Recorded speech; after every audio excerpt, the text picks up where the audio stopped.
समझने वाली बात यह है कि आज आपको उत्तल लेंस बताया जाएगा। कौन लेंस? उत्तल लेंस। उत्तल लेंस। और याद रखिएगा कि उत्तल लेंस, कौन लेंस? उत्तल लेंस। देखिएगा इसकी पहचान आपको बताया गया है एक वीडियो में कि ये हमारा उत्तल लेंस है और किनारे किनारे का भाग क्या होता है, इसका पतला होता है और बीच भाग क्या होता है, मोटा। अगर समझा जाए देखा जाती है पूरा जो है उत्तल लेंस है। कौन सा लेंस है? उत्तल लेंस है। और कल्पना की जाती है, देखिएगा ये ऐसे करके एक सर्कल ये है और ऐसे करके एक सर्कल ये है, दो सर्कल हो गया ना। इसका केंद्र ये मान लिया जाए और इसका केंद्र ये मान लिया जाए और इसको बीच से मिला दिया जाए, यह केंद्र एक हो जाएगा और यह केंद्र दो। अगर बात कर लिया, अगर देखा जाए तो पूरा ऐसे गया है ना और ये ऐसे गया है, तो इसके बीच से एक रेखा खींच लेते हैं। यह रेखा काल्पनिक होनी चाहिए। किससे होनी चाहिए? काल्पनिक होनी चाहिए। ठीक है। और इसके बीच का जो मान लीजिए ये है और ये हमारा फोकस 1 है और ये हमारा फोकस 2। दोनों बात समझ पा रहे हैं? हमारा फोकस 1 ये हो गया, फोकस 2 ये हो गया। और आपको बताया जाएगा कि उत्तल लेंस द्वारा जो प्रतिबिंब बनता है वो तो 6 प्रकार बनता है, लेकिन जो किरण आरेख उसको बनाती है वो 3 प्रकार होता है। क्या बोले भाई साहब? जो मतलब वस्तु जो है 6 जगह पर रखते हैं और इसका प्रतिबिंब भी 6 जगह बनता है। समझ में आया ना? लेकिन बात ये करेगा कि जो किरण आरेख प्रतिबिंब बनाती है वह किरण आरेख कितनी तरह से जाती है या कितनी तरह से प्रतिबिंब बनाती है, तो वह मात्र 3 तरह से। प्रकार से 3 तरह। कहने का मतलब यह है भाई साहब, सिंपल भाषा में समझिएगा कि जो मुख्य अक्ष के समांतर, क्या बोले हैं? मुख्य अक्ष के समांतर। मुख्य अक्ष के समांतर जब किरण जाती है तो अपवर्त ऐसे तो चली गई, यहाँ से उसका अपवर्तन होगा। अपवर्तन के पश्चात, क्या बोले हैं? अपवर्तन के पश्चात मुख्य फोकस से होकर जाती है। पहली बात, यदि हम यहाँ से भी अगर लेकर जा रहे हैं, इसके समांतर लेकर जा रहे हैं, प्रकाश की किरण जा रही है तो यहाँ तक आ गई। अब अपवर्तन के पश्चात कहाँ से होकर जाएगी? मुख्य फोकस से होकर जाती है। समझ बात को? यदि हम यहाँ से भी अगर लेकर जाए तो इसके समांतर ही जा रही है ना, समांतर जा रही है ना, तो यह भी रिफ्लेक्शन के सॉरी कौन अपवर्तन के पश्चात कहाँ से होकर जाएगी? फोकस 2 से होकर जाती है। यदि यहाँ से भी हम अगर समांतर इसके लेकर जाएंगे तो अपवर्तन के पश्चात कहाँ से होकर जाएगी? फोकस 2 से होकर जाएगी। और आपको कहा जाता है कि देखिए सब किरण एक ही जगह मिली है ना, जब सब किरण एक ही जगह से होकर गई है यानी अभिकेंद्रित हुई है। क्या हुई है? अभिकेंद्रित हुई। इसी के आधार पर इसको अभिसारी लेंस कहते हैं। क्या लेंस कहते हैं? अभिसारी लेंस कहते हैं। और आपको पता होना चाहिए कि उत्तल लेंस को ही अभिसारी लेंस कहा जाता है और यह किनारे पे क्या होता है? पतला होता है और बीच में जो है क्या होता है? मोटा। अच्छा, पहली बात तो ये है और पहली बात आपको याद होना चाहिए कि किनारे पे क्या होती है? पतला। क्या होती है? पतला। और क्या होती है? बीच में मोटा होती है। ठीक है। दूसरी बात ये पूरा प्रक्रिया समझ गए होंगे, सभी लोग समझ गए होंगे।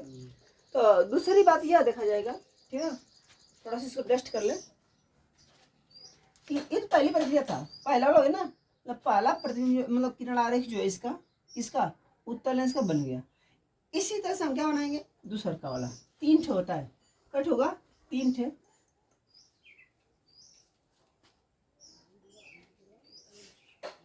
ध्यान से समझिएगा, क्या करिएगा? ध्यान से समझिएगा। यदि आपको समझ में नहीं आएगा तो आप पूछिएगा, हम आपको बताएंगे। ठीक है? ठीक है भाई साहब, फिर से आइएगा। यह क्या है आपका? कौन लेंस? उत्तल लेंस।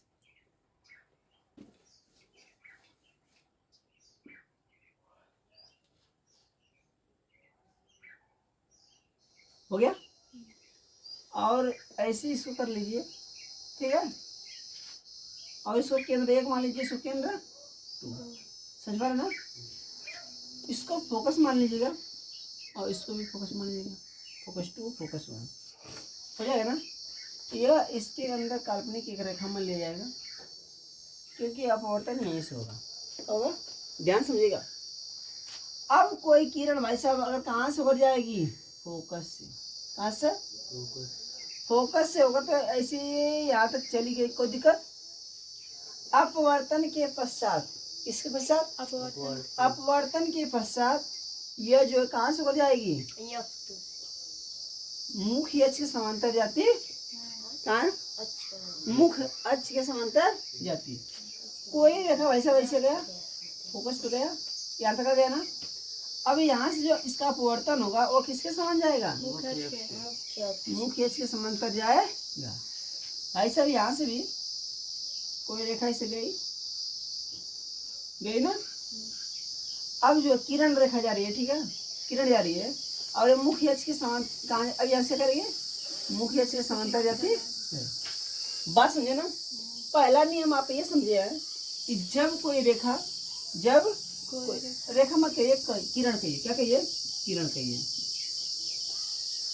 जब कोई किरण जो मुख्य उत्तल लेंस का जो मुख्य अक्ष होता है, मुख्य अक्ष के समांतर जा रही थी, तो अपवर्तन के पश्चात फोकस 2 से गई है, मिली है ना। उसी तरह से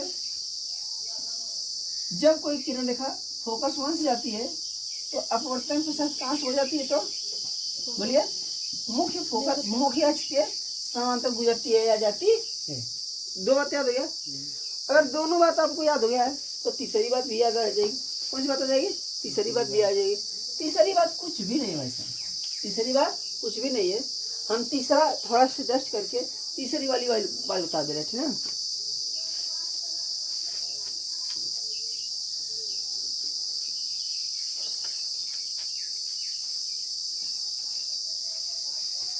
देखिएगा, समझिएगा, आपको आएगा, ठीक है, विश्वास है।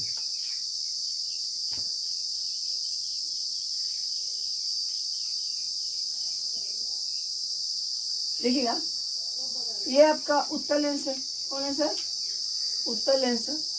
और ये काल्पनिक मान लिया जाता है। क्या मान लिया जाता है? काल्पनिक मान लिया जाते हैं। अब कोई किरण, ध्यान समझिएगा, ध्यान समझिएगा, कोई किरण मतलब कोई किरण ऐसे जा रही है, अगर प्रकाशित केंद्र से होकर जाती, जो बीच वाला केंद्र होता है, अगर अपवर्तन इसका यहाँ से होता है तो वह विचलन नहीं करते, अपने मार्ग से विचलित नहीं होती है और उसी मार्ग से वह सीधे निकल जाती है। सब पर ना ध्यान समझिएगा। अगर वह सीधा जाएगी, क्या जाएगी? सीधा जाए। कहाँ से होकर के?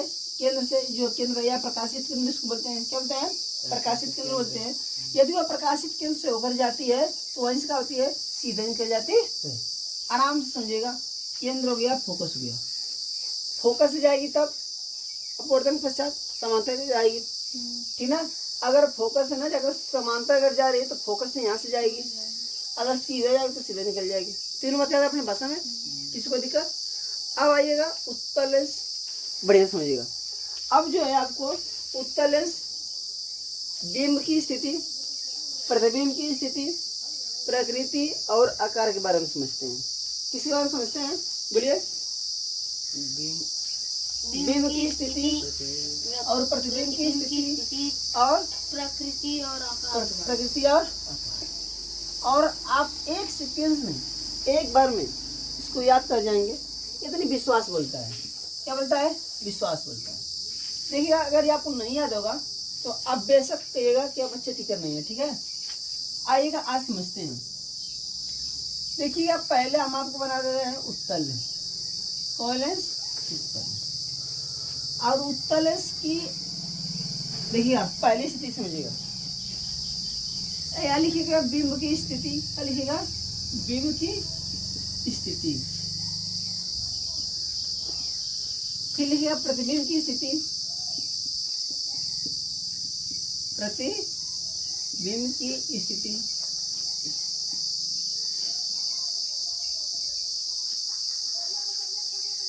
अब लिखिएगा आकार और प्रकृति, है ना। जब वस्तु को हम अनंत पे रखते हैं, रखते हैं अनंत पर, तब उसका प्रतिबिंब कहाँ बनता है? बोलिए जल्दी से। जब वस्तु को अनंत पे रखते हैं उसका प्रतिबिंब कहाँ बनता है? फोकस हाँ? टू पे फोकस टू। फोकस टू पर कहाँ बनता है? फोकस टू पर। जब वस्तु को हम कहाँ रखते हैं भाई साहब? अनंत पे रखते हैं, तो उसका प्रतिबिंब कहाँ बनता है? फोकस टू में बनता है। कैसे बनेगा थोड़ा सा समझिएगा। देखिए भाई साहब, ऐसे हो गया ना, कहाँ रखने के बाद क्या है? अनंत पे। अनंत पे बिंदु रख दिए, ध्यान समझिएगा। अब जो भी किरण जाएगी भाई साहब इसके समांतर जाएगी। कहाँ जाएगी? इसके समांतर जाएगी, ठीक ना? समांतर जाने के बाद यहाँ से जब रिफ्लेक्शन और अपवर्तन होगा इसका, तो और कहाँ से आती है? फोकस से आती है ना। ऐसे ही पूरा किरण जाएगी भाई साहब। ये आपको बताया गया है। यानी आपको याद रखना है कि जब कोई किरण, क्या बोले? जब कोई किरण कहाँ से जाएगी? अनंत, मतलब जब कोई वस्तु अनंत पर रखी रहेगी तो उसका प्रतिबिंब कहाँ बनता है भाई साहब? तो याद रखना है वो फोकस टू। कहाँ? फोकस टू पर। फोकस टू मतलब समझते हैं ना, हाई वाला फोकस। ये आपको फोकस टू है। अच्छा, पहली बात था, क्या था? पहली बात। दूसरी बात ये है, अब वस्तु को कहाँ रखा जाएगा? हम आपके भाषा में बना दे रहे हैं, फिगर द्वारा बताएंगे, ठीक ना, ताकि आपके मन में बैठ जाए और कभी डिलीट ना हो कि कितने बुलवाया आपको, ठीक है? इधर आनंद कर लीजिए। तब इधर भी यहाँ फोकस हो गया, यहाँ C2 हो गया, C2 का ये, C1 का ये, और यह क्या हो जाएगा? अनंत। जब वस्तु को अनंत पे हम रखे थे तो हमारा प्रतिबिंब फोकस तो बन गया। अब हम वस्तु को कहाँ रखना है? वो केंद्र और अनंत के बीच। जब वस्तु को हम कहाँ रखते हैं? बोलिए।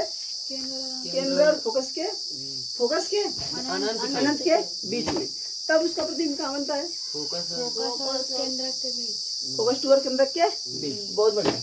आने जब वस्तु को हम यहाँ रखे थे तो हमारा तो प्रतिबिंब कहाँ बना था? यहाँ बना था। अच्छा, ये बताएगा तो बहुत छोटा प्रतिबिंब बनेगा। क्या बनेगा? बहुत छोटा बनेगा और वास्तविक बनेगा। और वास्तविक प्रतिबिंब कैसा होता है? सीधा, बोलिए फिर से। उल्टा। उल्टा। क्या होगा? उल्टा, ठीक ना। पहली बात यह है कि वस्तु बहुत बढ़िया था, बहुत छोटा बन गया, वास्तविक बना है, उल्टा बना है, अनंत पे रखे थे, फोकस टू पे बना, कोई दिक्कत? दूसरी स्थिति इसका यह कहता है, बिंब की स्थिति कहाँ से जो वास्तविक बना है उल्टा बना है? वैसे तो नीचे ना बनेगा। सुनिए, इतनी मतलब हाई वन लिखे हैं नीचे, हम ये नहीं बनाया कि प्रतिबिंब बना है, हम ये वन लिखे हैं आपके समझने के लिए। बहुत छोटा बनेगा, नीचे की तरफ बनेगा, बहुत छोटा बनेगा, एक बिंदु के समान बनेगा। किसके समान बनेगा? एक बिंदु के समान बनेगा भाई साहब, समझ पा रहे ना? हाँ, आप समझिए। ऊपर लिखेगा, ऊपर बनाएगा नहीं, ऊपर आएगा तो सीधा आ जाएगा ना। और सीधा प्रतिबिंब कौन सा होता है? आभासी वाला, ठीक है? तो ये समझ पा रहे हैं? अब वस्तु को हम कहाँ है भाई साहब? अनंत और केंद्र के बीच। अनंत और केंद्र के बीच। हम ये कोडिंग इसलिए कर रहे हैं कि आपको कोडिंग से तुरंत याद हो जाएगा, किताब पढ़ने की जरूरत नहीं पड़ेगा, आपको याद हो जाएगा, ठीक है? हमारी बात नहीं सुनेंगे तो भी आप ध्यान लगाएंगे, नजर से देखेंगे ना, आपको याद होगा। अब हम वस्तु आने अनंत और केंद्र के बीच में रखें। जब वस्तु जो अनंत और केंद्र के बीच में रखते हैं तो इसका प्रतिबिंब कहाँ बनता है? फोकस टू और केंद्र टू के बीच में। अच्छा, एक चीज आओ, जो प्रतिबिंब यहाँ बना भाई साहब, प्रतिबिंब जो बना है इससे छोटा बनेगा। क्या बनेगा? छोटा। हाँ, इस समय जो हम कौन सा बनाए? आभासी वाला। क्या आभासी बनेगा? नहीं भाई साहब। क्या बनेगा? वास्तविक। वास्तविक कैसा होता है? उल्टा। अब समझ रहे ना? अब समझ भैया? हाँ, उसके बाद आइएगा, अब वस्तु को हम कहाँ रखेंगे? केंद्र पर। कहाँ रखेंगे? केंद्र। जब वस्तु को हम केंद्र पे रखते हैं तो उसका प्रतिबिंब कहाँ बनता है भाई साहब? केंद्र टू पे। और जब केंद्र टू पे बनेगा तो क्या बनेगा भाई साहब? बोलिएगा। बराबर बनेगा। जितना बड़ा वस्तु होगा उतना बड़ा क्या होगा? आपका प्रतिबिंब होगा। सुना ना? अच्छा, बात करते हैं अब कहाँ वस्तु रखेंगे? तो हम केंद्र और फोकस के बीच में। कहाँ रखेंगे? केंद्र और फोकस के बीच में। जब वस्तु को केंद्र और फोकस के बीच में रखते हैं उसका प्रतिबिंब कहाँ बनता है? केंद्र टू। हम इधर लिखना भूल गए क्या? नहीं लिखे क्या सब? अच्छे, चलिए इकट्ठे लिख देंगे, चलेगा। केंद्र और फोकस के बीच में रखेंगे वस्तु को तो उसका प्रतिबिंब कहाँ बनता है भाई साहब? केंद्र और अनंत के बीच में। लेकिन वस्तु से क्या बनता है? वस्तु से बड़ा बनता है, वस्तु से क्या बनता है, बड़ा बनता है। आभासी बनता, वास्तविक बनता है। वास्तविक प्रतिबिंब सदैव क्या होता है, उल्टा होता है। अच्छा, अब का कंडीशन हो गया आपका, 4 कंडीशन हो गया ना, 4 कंडीशन हो गया ना, तो यहाँ 4 कंडीशन हो गया। 5वां कंडीशन ये है कि अब वस्तु को कहाँ रखेंगे भाई साहब, फोकस पर। कहाँ रखेंगे, फोकस पर।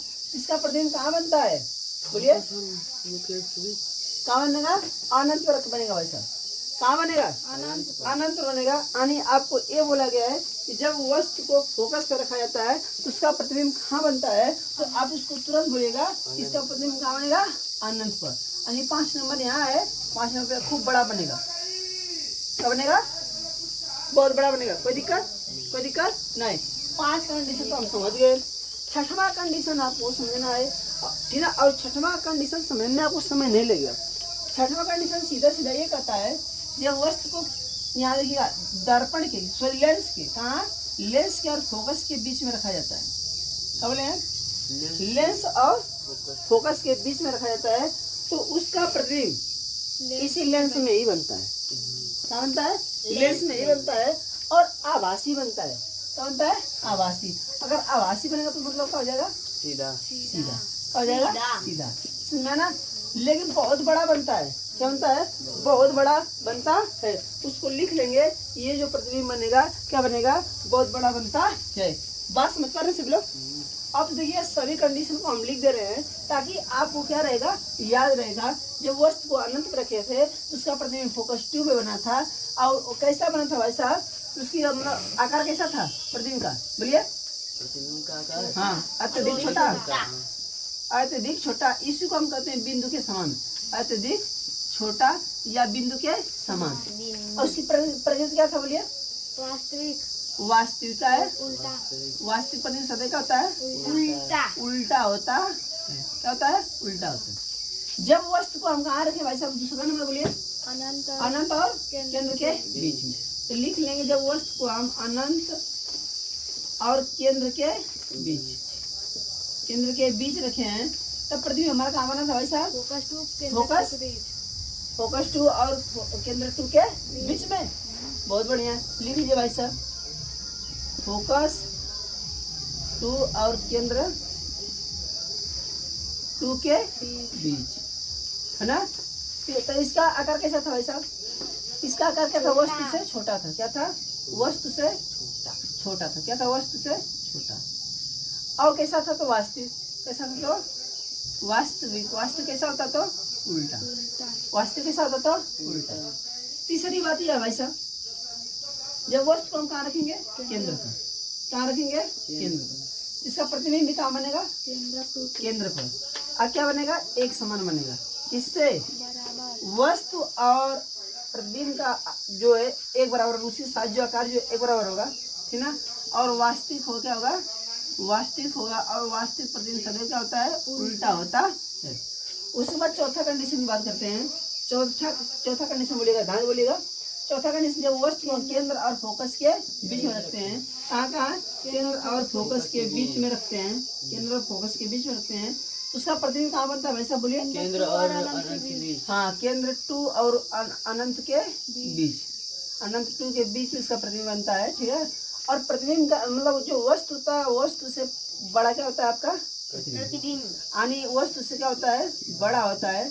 अगर बात करते हैं 5वीं कंडीशन की, कौन कंडीशन की, 5वीं कंडीशन की, तो 5वां कंडीशन ये कहता है, 5वां कंडीशन ये कहता है, तो आप लोग जान रहे हैं, ठीक है, कि जब वस्तु कहाँ रखे थे, केंद्र और फोकस कौन के बीच में रखे थे, तब हमारा प्रतिबिंब कहाँ था, केंद्र और अनंत, केंद्र 2 और अनंत के बीच में।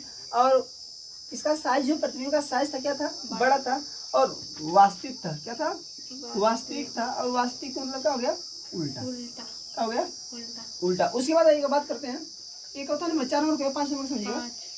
5 नंबर देखिए, वस्तु को फोकस पर रखेंगे। कहाँ रखेंगे, वस्तु जब फोकस पर रखेंगे तो इसका प्रतिबिंब कहाँ बनेगा भाई साहब, अनंत पर। कहाँ बनेगा, अनंत पर बनेगा। कहाँ बनेगा, अनंत बनेगा। और बहुत बड़ा प्रतिबिंब बनेगा। कहाँ बनेगा पता है, अत्यधिक बड़ा बनेगा, अत्यधिक बड़ा बनेगा, यानी बहुत बड़ा बनेगा, ठीक ना। और कैसा होगा भाई साहब, वास्तविक। क्या होगा, वास्तविक। वास्तविक प्रतिबिंब सदैव क्या होता है, उल्टा। क्या होता है, उल्टा। छठवां कंडीशन का मतलब यह है जब वस्तु को देखिएगा कहाँ फोकस और लेंस के बीच में रखेंगे। कहाँ भाई साहब? तो फोकस और लेंस के बीच में रखेंगे तो इसका प्रतिबिंब भाई साहब जो लेंस रहेगा लेंस में ही बनेगा। कहाँ बनेगा? लेंस में ही बनेगा।